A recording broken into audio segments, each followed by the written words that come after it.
7:45 de la mañana, 7:45 de la mañana. Vamos a hablar de lo que pasa con la imagen de los referentes políticos, referentes y referentas políticos, o políticas, diría Cristina, en el marco de este año electoral que está marcado por la enfermedad, está asignado por la pandemia, pero va a haber elecciones, ¿no? Al menos eso fue lo que dijo la Cámara Electoral, Cámara Nacional Electoral. Y si no hay elecciones nacionales, las va a haber provinciales. Así que bueno, vamos a ilustrarnos con Martín Ostolaza, que es director de Innova Opinión Pública, una consultora especializada en Rosario que se dedica a esto, ¿no? Entre otras cosas, a medir la imagen de los candidatos, de los referentes políticos. ¿Cómo estás, Martín? Buenos días. Hola Antonio, buen día para vos y para toda tu audiencia. Bien, gracias por atendernos como siempre. A ver, requerimos de tus servicios para analizar lo que está pasando. ¿Cómo viene la cuestión esta de la pandemia en relación a la política, en relación a la imagen? ¿Esto impacta en las encuestas, no impacta? Sí, claro que impacta, como impacta, digamos, no es un cúmulo de problemas lo que genera una bola de impacto en la política. La pandemia por sí sola ya lleva un año y pico, y el problema en sí mismo, nosotros vemos en la encuesta que en la comparación de problemas, cuando ponemos a competir problemas en la ciudad de Rosario, el coronavirus, que podría ser una síntesis, digamos, de pandemia, pierde potencia en la comparación, cosa que no sucedía meses anteriores. Puntualmente el año pasado, mitad del año pasado, coronavirus y inseguridad competían palmo a palmo por el principal problema de Rosario, alrededor de los 36 puntos, incluso coronavirus 1 o 2 puntos arriba de inseguridad.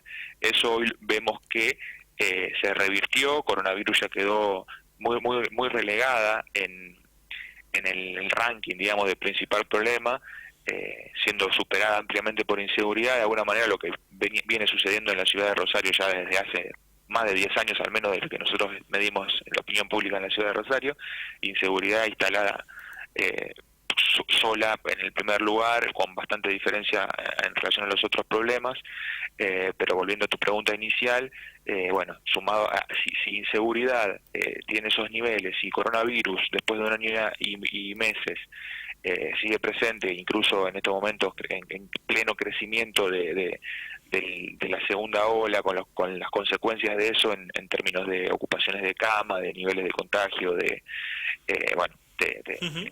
y las otras y demás consecuencias indirectas que produce la pandemia, claro que impacta en el clima político. Que la inseguridad se haya posicionado en primer lugar tiene que ver de alguna manera de, ¿cómo podemos decir?, de diferencias de criterio de la gente, o de desgano, o quizás de, ¿cómo podemos decir?, insatisfacción para con la clase política en un año electoral, que la inseguridad está en primer lugar, como diciendo a los políticos, bueno, muchachos, ustedes lograron esto, soluciónenlo.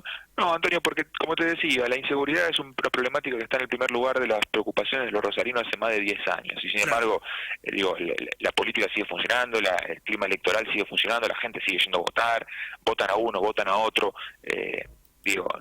obviamente que no haya luces de alertas en eso, pero al menos desde ese lugar, desde esa pregunta de investigación, no refleja, digamos, algo más de hartazgo o no en términos de clase política. Es como que flota en el no es porque no lo haya, no porque no haya un rechazo, un hartazgo, un cansancio de determinadas actitudes políticas, poses políticas, declaraciones, juego, digamos.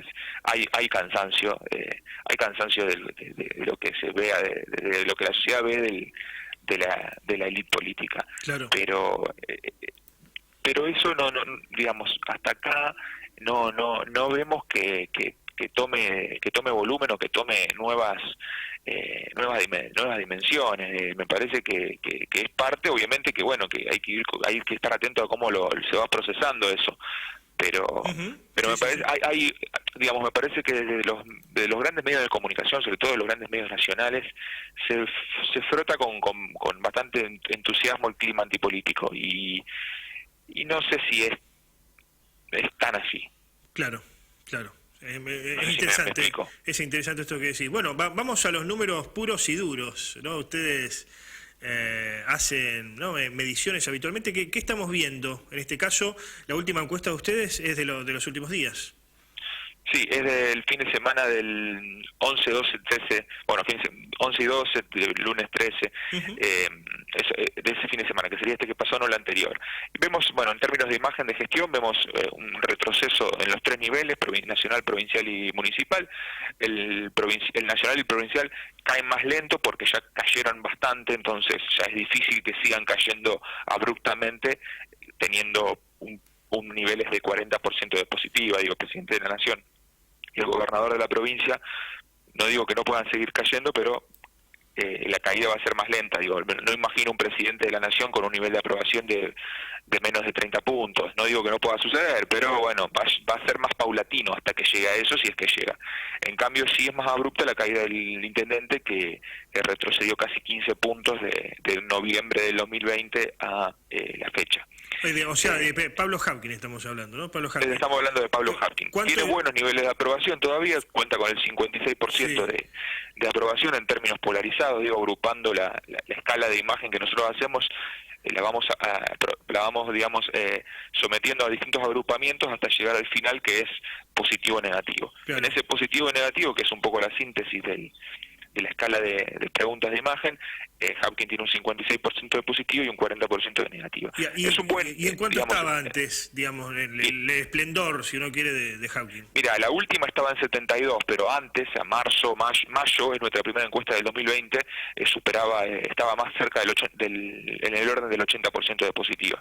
Bastante. O sea, 80 fue bajando, terminó el año, en nuestras investigaciones, terminó el año con 70 y arranca el año... arranca el año para nosotros, para nuestras investigaciones. Sí. Arranca el año con 56, que el vaso medio lleno es decir, bueno, no es un mal número, de aprobación para un intendente, digamos. El gobernador y el presidente no lo tienen, y bueno, todavía sigue siendo positivo el balance. Ahora, si ves el vaso medio vacío, bueno, hay una caída de 15 puntos que ¿Por qué pensás que pasa esto? Porque hasta ahora era como que la había visto pasar Hapkin. A ver, inseguridad es un tema nacional, si uno quiere hasta el latinoamericano, quema de pastizales también, tema nacional, pandemia, tema nacional. Ahora la gente lo está individualizando también como parte del problema o de las cosas, digamos, con las que no coinciden, Rosario. Me parece que sí, que digamos son temas de jurisdicciones nacionales, como bien decís, pero la gente sufre los problemas y no le interesa mucho de qué jurisdicción es. Está claro que la política hace el esfuerzo de explicar, correctamente hace el esfuerzo de explicar y de marcar su grado de responsabilidad para con el problema, pero bueno, llega un momento que esa explicación no satisface, no convence, y son como te decía, son tantos los problemas que bueno, ya Hapkin pasa a ser parte de la política, pasa a ser parte del problema. No veo soluciones y bueno, claro. Empieza a deteriorarse su imagen. Digo deteriorarse en términos de lo que te decía antes. En el vaso medio vacío está la caída de 15 puntos. En el vaso medio lleno está todavía un 56% de positiva. El Rosarino, lo que digo es que la luna de miel se terminó. Ahora, para frenar la caída y volver a recuperar tal vez algunos puntos, bueno, hay que demostrar con hechos. Claro, sí. Vamos al desagregado, porque ahora se votan candidatos a concejales, ¿no? Evidentemente. Sí. Por sector, por partido, ¿qué han medido ustedes? Vemos que el rosarino hace una diferencia entre lo local y lo nacional, y en esa diferencia, en lo local, el Frente Progresista tiene mayores posibilidades y en lo nacional un poco menos de posibilidades. Digo, un poco nada sorpresivo en términos de lo que viene de historia electoral reciente de la provincia. Digo, al Frente Progresista le cuesta colarse en las compulsas nacionales de medio término, no así les compite con mayores posibilidades y potencia en lo local. Pero bueno, en la encuesta de alguna manera sorprende que el rosarino tenga tan en claro la diferencia entre lo nacional y lo local. En la pregunta como en la formulación de la pregunta, digo, ¿qué fuerza política votaría para las próximas elecciones a concejal de Rosario? Digo, aparece el término Rosario, entonces ahí se activan determinadas cuestiones. En cambio, en la pregunta de los diputados y senador nacional, ¿a qué fuerza política votaría para las próximas elecciones de diputado y senador nacional? También, bueno, entonces al aparecer la palabra Rosario Nacional en la formulación de la pregunta, evidentemente se activan determinados sesgos y, bueno, en lo rosarino el Frente Progresista tiene mayores posibilidades, de hecho encabeza el ranking, todo muy pegadito, se notan los 3/3 todavía, digamos, están presentes los 3/3. En la Nacional y Diputados se despega un poco el Frente Progresista, el Frente Todos y el Juntos por el Cambio, y Frente Progresista queda un poquito más relegado. Claro, el peronismo, habemos candidato, digamos, tiene candidato Grandinetti, a ver, mide más al menos que Norma López, que era la candidata natural. ¿Esto es positivo, no? ¿Es un cambio? Mira, nosotros en la intención de voto concejal pusimos es una grilla tentativa, digo, hay algunos candidatos que son puestos seguros y hay otros que son posibilidades, es un escenario, hay que tomarlo como tal, porque bueno, en esto también pones a uno o no pones a otro y aparecen, viste, las dudas sobre el estudio, y en realidad uno cuando hace un estudio previo a la elección donde los candidatos no están definidos, uno prueba de acuerdo a la información que maneja, a lo que cree posible, pero bueno, no es la grilla definitiva. En esa grilla que nosotros probamos, del peronismo pusimos a Norma López y a Grandinetti. Obviamente también es un recorte, porque no podemos poner 30 candidatos que seguramente van a ser los que compitan a concejal entre todas las listas, o digo 30, pueden ser más o pueden ser menos, digo, pero no podemos poner todos, no tenemos que no sé, que hacer una encuesta exclusiva de eso. Digo, sobre todo pensando en las PASO. Entonces uno hace un recorte tentativo para evaluar algún clima, para ver cómo viene la tendencia electoral a concejal. En esa grilla nosotros lo pusimos a Grandinetti y a Norma López por el peronismo, pero Norma López duplica a Grandinetti en intención de voto. Claro. 12-6. Claro, en ¿Sí? intención de voto, sí. A intención de voto, sí. Sí, el PRO, ¿qué pasa con el PRO, no? ¿Qué pasa con Cambiemos, Juntos por el Cambio, como se llame ahora? El PRO tiene buenas posibilidades en la local, vemos que los dos candidatos en la intención de voto concejal, Roy López Molina y Anita Martínez, tienen un buen piso de intención de voto, 20 Roy y Anita 17, se despegan bastante del resto, pero bueno, también en esa grilla nosotros preguntamos a nombres a secas, sin referencias partidarias. Entonces, ¿ahí qué pasa? Los candidatos más conocidos, que son justamente esos dos, vemos que se despegan del resto, que son los menos conocidos. Eso no me parece casual.